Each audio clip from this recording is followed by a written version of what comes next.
Bueno, hoy el gobierno presentó un proyecto de ley con el cual pide la delegación de facultades para legislar en materia tributaria, fiscal y de reactivación económica. El proyecto fue enviado a la presidenta del Congreso, María del Carmen Alba, con el fin de que esta propuesta sea sometida a votación en el Pleno. Con esta iniciativa, el Poder Ejecutivo pide al Legislativo el poder para establecer leyes en materia tributaria, fiscal, financiera y de reactivación económica por un plazo de 120 días calendario. Según indican, el objetivo es fortalecer la actuación del gobierno en gestión económica y tributaria.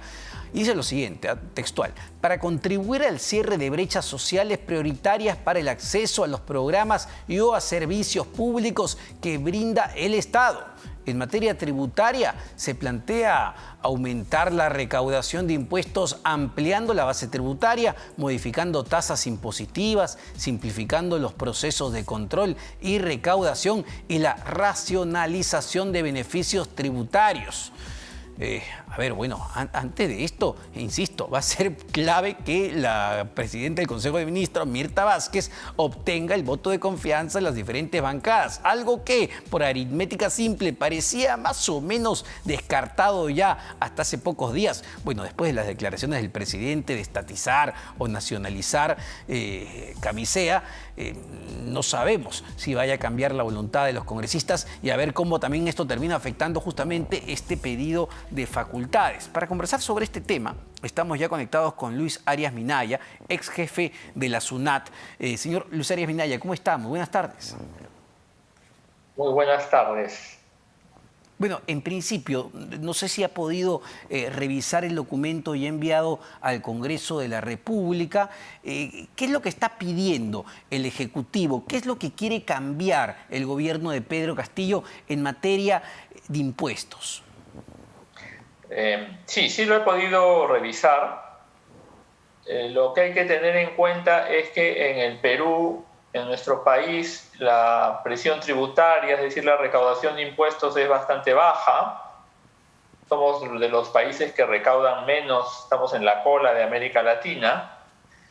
Y esto se ha agudizado en los últimos 6 años, 7 años, porque la recaudación, la que conocemos como recaudación permanente, se ha venido deteriorando y eso se ha hecho evidente con las deficiencias que hemos tenido en los sistemas de salud, ahora en la educación, los sistemas de protección social. Entonces, el talón de Aquiles de la economía peruana es su baja presión tributaria. Ajá. En ese contexto, hemos visto cómo en la presentación que hizo la presidenta del Consejo de Ministros al Congreso, ha planteado un aumento del gasto público, ¿no? Restablecer o darle servicios a los más vulnerables, respetar los derechos de las personas, y eso va a significar un mayor gasto fiscal permanente. Para darle coherencia a ese discurso se necesita mejorar la recaudación, y en ese contexto es que se presenta este proyecto de ley para delegar facultades legislativas al Poder Ejecutivo en materia tributaria, ¿no? Que contiene no solo amplias facultades para modificar el régimen minero, sino también para modificar aspectos del impuesto a la renta, del IGB en materia de economía digital, de los regímenes simplificados para los pequeños contribuyentes, de algunos beneficios tributarios. Es un texto bastante amplio y con bastantes modificaciones, ¿no? Así es, así es. A ver, me gustaría, señor Luis Arias Minaya, que escuchemos las declaraciones del ministro de Economía, Pedro Franque, justamente sobre estos temas, y seguir comentando justamente qué es lo que en concreto se modificaría y a ver si es prudente hacerlo también en una coyuntura como esta. Pero escuchemos primero al ministro de Economía. Por eso desde el MEF estamos empeñados desde el gobierno en promover una reforma tributaria para obtener mayores recursos públicos para satisfacer estas necesidades de infraestructura. Pero el otro gran reto que tiene que ver con lograr ir cerrando estas brechas de infraestructura, de necesidades básicas que son tan críticas en nuestro Perú, es la ejecución, gestión de las obras. Sabemos desde hace poco tiempo que se quedan presupuestos sin ejecutar en las distintas instancias, niveles del gobierno, oficinas del gobierno. Este es un tema creo yo, que atraviesa al Estado en su conjunto, que tiene a veces entidades y unidades ejecutoras más ágiles. Bueno, y justamente, ¿no? En lo que escuchamos del ministro de Economía, reconoce que uno de los grandes problemas que tenemos como país, además de la recaudación, deberíamos recaudar muchísimo más, pero el gran problema que tenemos en este momento es la gestión y la corrupción que hay en los diferentes niveles de gobierno que impiden que esos recursos se materialicen pues en esas obras que mejoren las condiciones de vida de la población. Pero para volver al tema tributario, que es tan sensible, señor Luis Arias Minaya, dentro de este proyecto, este pedido de facultades que han enviado al Congreso de la República, hay un párrafo efectivamente donde piden modificar el esquema tributario al sector minero, ¿no? Que ya se había anunciado. Digamos, ¿hay margen para hacer cambios al esquema de impuestos que pagan las empresas mineras? Bueno, el régimen tributario minero que tiene el Perú es un régimen bastante avanzado a nivel mundial, ¿no? Porque es un régimen que contempla no solo el impuesto a la renta, que lo pagan todos los sectores económicos, sino también contempla una regalía minera y un impuesto especial a la minería que busca captar rentas para el Estado cuando los precios mejoran. Es una suerte de impuesto a las ganancias extraordinarias, o lo que se conoce también como sobreganancias. Ajá. En ese contexto, el Ministerio de Economía lo que está planteando es, uno, respetar el régimen existente, es decir, respetar estas tres patas de la tributación minera, pero perfeccionarlo en el sentido de hacer algunos ajustes a las bases tributarias, la forma en que se determina la regalía la utilidad operativa, la deducción respecto al impuesto a la renta, que no está muy claro en este momento, el MEF tendría que precisarlo, y sobre todo el poder subir las tasas para los tramos altos de utilidad operativa, es decir, cuando los precios crecen por encima de cierto nivel. De que hay espacio, hay espacio. Lo importante es que esto se haga de común acuerdo con las empresas mineras, y como ya lo ha señalado el MEF en varias oportunidades, que esto no le reste competitividad, es decir, no le quite el atractivo de inversión minera que existe en nuestro país, ¿no? Ahora, ¿se puede hacer esto? Entiendo que muchas empresas, sobre todo mineras, tienen contrato de estabilidad jurídica. Sí, es por eso que cualquier modificación no puede ser unilateral, tiene que ser acordada en una mesa de trabajo, en una mesa de negociaciones con el sector.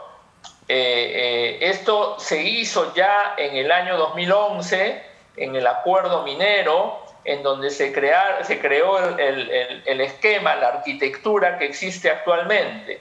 Esa arquitectura, de acuerdo al proyecto de ley de facultades, se está respetando. Lo que el proyecto de ley establece es darle facultades al Poder Ejecutivo para poder ir con una posición más sólida a esa mesa de negociaciones. El Poder Ejecutivo, por más que tenga el proyecto de facultades aprobado, no va a poder modificar unilateralmente las tasas, porque los proyectos más importantes están protegidos por convenios de estabilidad jurídica. Ahora, dejando el tema minero, porque ya lo habían adelantado, ¿a qué otros sectores, según este documento, se buscaría gravar, se buscaría que paguen impuestos o que paguen más impuestos? No sé si lo interpreté bien, esto para los que no somos especialistas en materia tributaria puede sonar muy técnico, pero me pareció entender que se quiere gravar a empresas no domiciliarias que den servicios digitales. No sé si lo estaba entendiendo bien. Sí, aparte de las modificaciones de la tributación en el sector minero, el proyecto de ley contiene varios aspectos adicionales. Entre ellos, el tema que usted señala, que es el de la economía digital. Así es. Es decir, gradualmente hay un conjunto de transacciones que ocurren en la economía en donde la transacción, el acuerdo, el pago se hace a través de medios digitales. puede ser una plataforma para ver películas, para no decir nombres, una plataforma para contratar servicios de transporte, de taxis. A ver, pero digamos, una plataforma la idea es que la idea es que la gente lo entienda muy claramente. Así, lo que con esto buscarían que Netflix, HBO, Disney, Uber, Taxibit, estas empresas que se han vuelto parte pues, del tejido empresarial nuestro, paguen impuestos. Actualmente no pagan impuestos en nuestro país. Se pague el impuesto general a las ventas, se pague el IGB, ¿no? Eso en muchos países ya se aplica. Las transacciones digitales pagan IGB como si fuera una transacción no digital, y lo que busca el proyecto es dar el marco legal para que eso se pueda hacer también en el país, no solo para las empresas que usted ha señalado, sino para transacciones que en el futuro puedan continuar apareciendo y que de hecho eso va a ocurrir, ¿no? ¿Hay algo en este pedido de facultades sobre los impuestos que se cobran a los trabajadores o no se está tocando ese aspecto?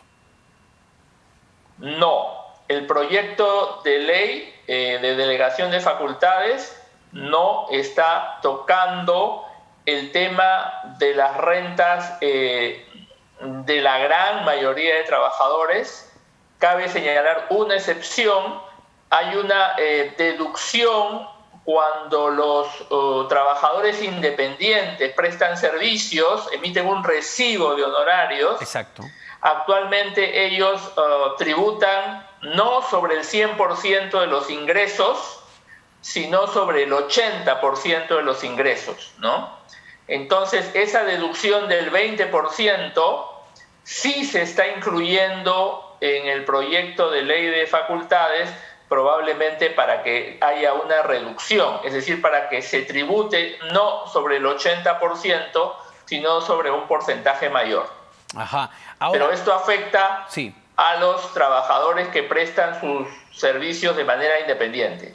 Ahora, ¿hay incentivos tributarios para sectores específicos? Se está incorporando, hay un acápite que incorpora al sector acuícola y al sector forestal en los beneficios de la Ley de Promoción Agraria y del régimen laboral agrario, ¿no? Esto estaba contemplado anteriormente, pero en la última modificación de la ley que se discutió en el Congreso quedaron excluidos. Entonces es una suerte de corrección de esa ley, ¿no? Perfecto. Bueno, está realmente todavía para un análisis mucho más profundo. Digamos, es un proyecto con muchos detalles al respecto, así que iremos viendo y sobre todo a ver si se aprueba o no finalmente, si le otorgan o no las facultades en el Congreso de la República. Muchísimas gracias, señor Luis Arias Minaya, ex jefe de la SUNAT, la entidad recaudadora justamente de impuestos en nuestro país. Tenemos que hacer una pausa, no se vayan, venimos con mucho más en Economía para Todos.